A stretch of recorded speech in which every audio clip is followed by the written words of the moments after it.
Okay, here we go. We talked about the dough resting, which it has. This is another batch that we made this morning, and it is totally hydrated and perfect for our demonstration. So what we want to do is put a little flour on the board. The pasta is not wet, but it's a little damp. We want to keep that under control. Now, fusilli hails from southern Italy. There are several renditions of this. Some are tubular, and they're called fusilli. Some are spiraled, and they're called fusilli. So there are different variants of that. Some have to do with a regional variant. Some may have to do with dialect, but for the most part, they are a corkscrew shape. This particular pasta now, of course, is made industrially in factories. So, and this is different than the factory-made fusilli that you see in the store. The factory-made is very curled. You can only accomplish that with a machine and pressure. But this is, in my opinion, just as good, if not better. And we use a tool called a ferro, and that is what we're putting together, is a Ferretti set. They use, initially, they were made in blacksmith shops when the making of iron became more facile and easier, and it's believed they were probably square, not round, which makes sense because something round is generally through some form of extrusion. That kind of technology probably was rarely available in the Middle Ages. I suspect that this type of pasta went back hundreds of years, maybe as far back as the Corsetti, because it's so fundamental. All you really need is a long rod. So when we put together this package, we explored all the options that apparently had been used historically. Some were square, some were round, some were wooden. Initially, I suspect there was a wooden rod of some sort that might have been hand carved or appeared in a form of a branch that was naturally straight. It evolved into something more durable, which was iron. When we put our set together, we resisted the iron option, even though that was the least costly, because iron rusts. And it was an issue that I didn't think that anybody really wants to deal with in a kitchen. Just like a carbon knife, it rusts, and it's not fun to play with. And brass will do everything that iron will do. Brass is more expensive, but I think it's a much nicer looking tool, and you don't deal with the rust. So what we did is we put together a little set. And the set is composed of a round rod, a rod with 6 sides, and a square rod, and 2 round rods of wood. So you have a whole gamut of what was used historically. And more than that, you have enough here to enjoy with a neighbor or grandchildren. Everybody can participate. You don't have to worry about getting another rod. Everything will come in this neat little package. We're going to also put together a laminated sheet with this, the same size as this, which will comport very nicely with this size. We'll have the dough recipe and photos of the process. Okay, so that's what this is about. As far as I know, like so many of the things we do, it's the only one out there. It's a Ferretti set. So let's try it. Let's do it. Now, traditionally, what you have here, always cover your dough because you don't want it to dry out. Here's our little towel again. You're getting pretty familiar with this guy. Okay, so we'll cover our dough. It's rolled. Okay, and it's pretty easy to roll. See how nice that dough is? It's relaxed.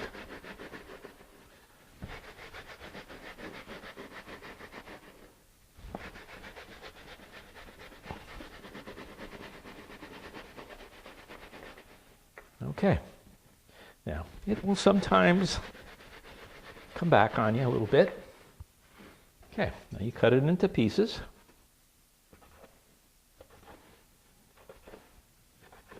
About 2.5 inches, or however you like. If you want them smaller, you want them longer.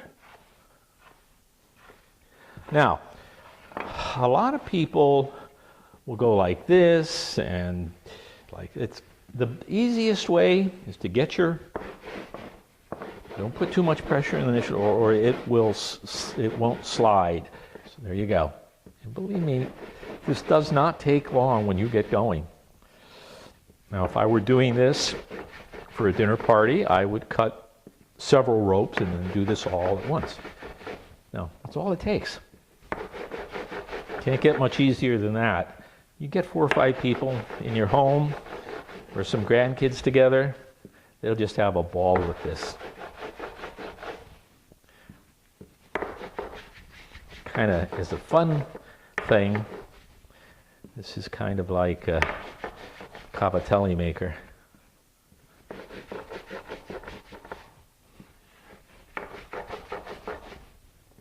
Okay, we're not going to do a whole lot of these. We just want you to see the process. I don't want to bore you with overdoing it here. Okay, so all you do is lay your rope out, kind of capture your thing, and just go like that. That's all it takes. Okay, roll it out like that. Don't put too much pressure when you lay this on the end. If you do, there's a tendency for this to stick. And when that happens, you'll get it squished and you won't get a nice form. So, and then you just kind of push up that little end. See how that went? Now, you can make them looser. This is a very fine. These are probably not much more than 1/4 inch in diameter. So this is a pretty fine Fusilli. But if you want them thicker and bigger, you can do that. But it's a wonderful pasta. As I don't know if I mentioned this when we made the dough. To me, this ranks right up there with garganelli. I just love garganelli. And the garganelli is my favorite overall pasta. This comes in second, a close second. It's just, it picks up the sauce beautifully. It's got a kind of a, a nice texture in the mouth. It's loose. And when you put that egg in here, as far as I'm concerned, you don't need the finer flour. The egg gives it a little bit of that silkiness and that softness that mitigates the chewiness of the durum wheat, the hard wheat, the semolina. You know how easy that is? And you can make a lot of these once you get going. Okay, there you go. Can't get much easier than that. Put them on a tray, and you're good to go. What I like to do is I would put these on a tray like this, put them in the freezer. I probably make more than that, of course. Put them in the freezer. When they're hard, I put them in a plastic bag, because this you're not going to let go 2-3 months. A week or so, put them in a nice plastic bag, get as much air out of it as you can, and you're good to go. Okay, so that's one way of doing them. Now another way is, well, here, let me get this out of here.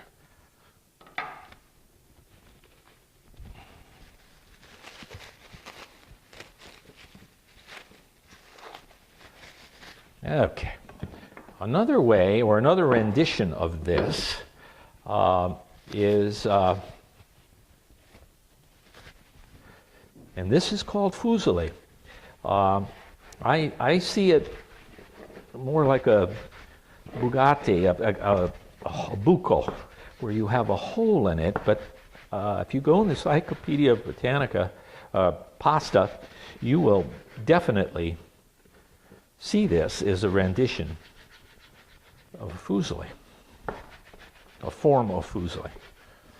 Okay, I find it more tubular and certainly less spiral. So what you would do is you'd go like this. Again, these things, you can make them really long.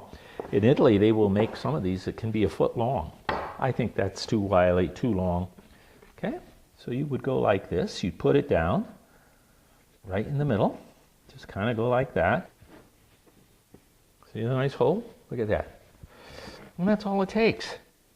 Now you can make these smaller if you want. See?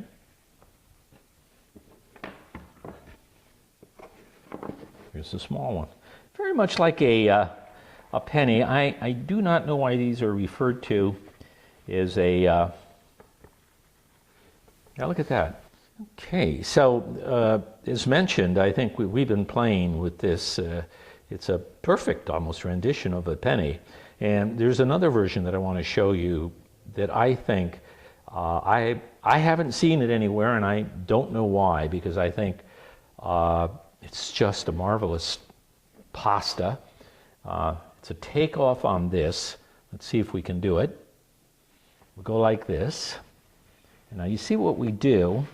We loosen this quite a bit. Put a lot of pressure in here. Now, I made this too loose.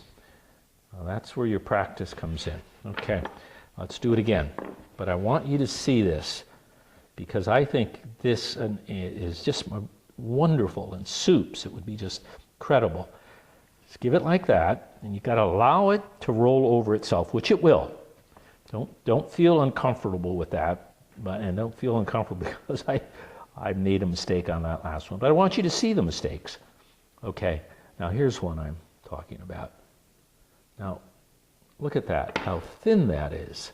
And it's like a penny, but you probably wouldn't use this with the sauce because it just doesn't have the structure. But for a pasta, that would be just wonderfully light on the mouth. And it's the form of a penny, but just very light. They can even be kind of done, you can almost make them into a trumpet form. So what that requires is more pressure, and let it roll on itself. You see how that's happening there? See, it rolls on itself. And then you just kind of, there's a method to it, which because of reasons of time, I don't want to bore you to death with this stuff. But you go like this, and now you see, I think you'll get the idea of what I'm talking about here. This is not working. Play with this, and you'll get there. But I wanted you to see this, because I think it's just and I haven't seen it, and here it is. Now it's starting to roll on itself. Once you get the going on this, it goes very easily. But for a soup, it's just marvelous. Very thin, and that's what you're shooting for. That kind of thinness in that kind of hole. It's rather large. It's wonderful. Okay, now, what I'm going to show you now is another way to do the traditional fusilli. And that is probably the easiest way. It's simply by using your pasta machine. If we can get over here and get into here, we want to do it on a large setting so that you have the thickness that you need. And we just simply roll this out a couple times.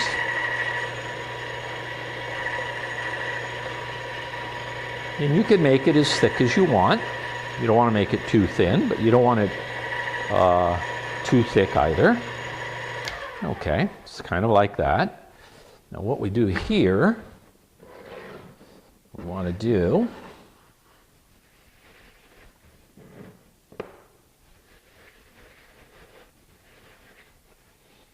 okay.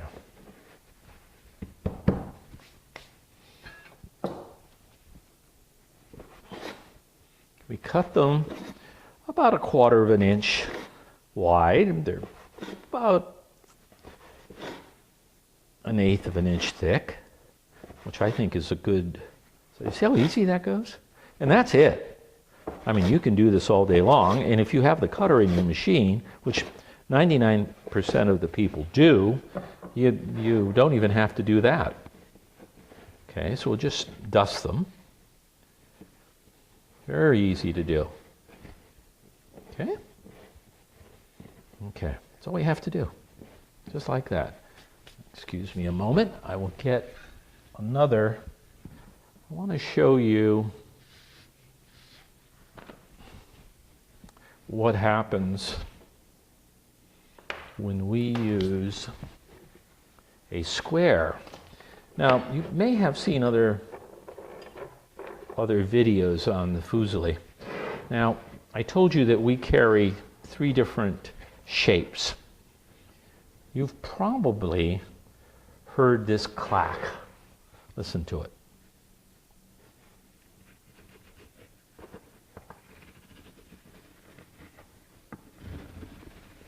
Hear that clack?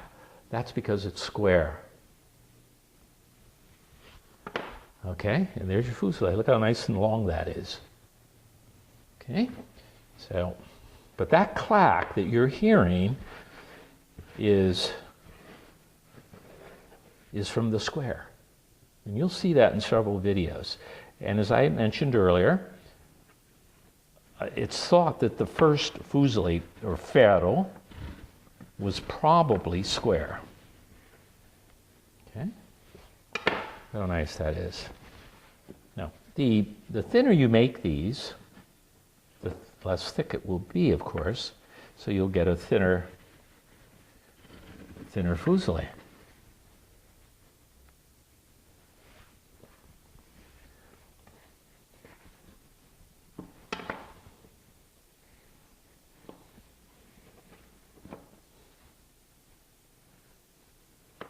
And kind of always uplift that end piece.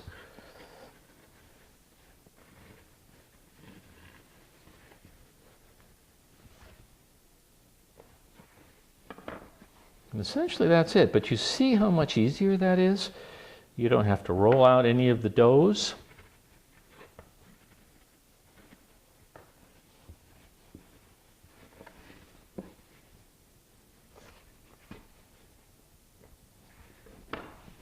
And you get the idea.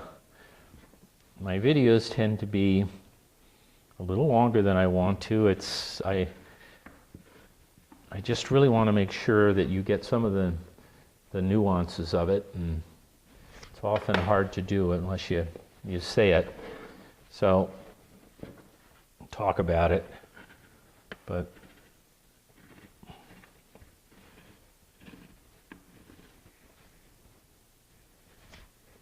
there you go. I think you get the idea, and that's essentially it. When you get something long like this, and maybe you think they're too long, there you go. You just cut them. That even makes it easier. So that's essentially it. If you think you're interested, just go to our site. It will be under Ferretti set, and you can order one. They are ready to go. We just sold our first one, and interestingly enough, a chef from Chicago called and asked if we carried it, and I told him it was so strange because today we were going to do a video on it, and he's already been sent one. So anyway, thank you very much. There'll be more coming. Thank you.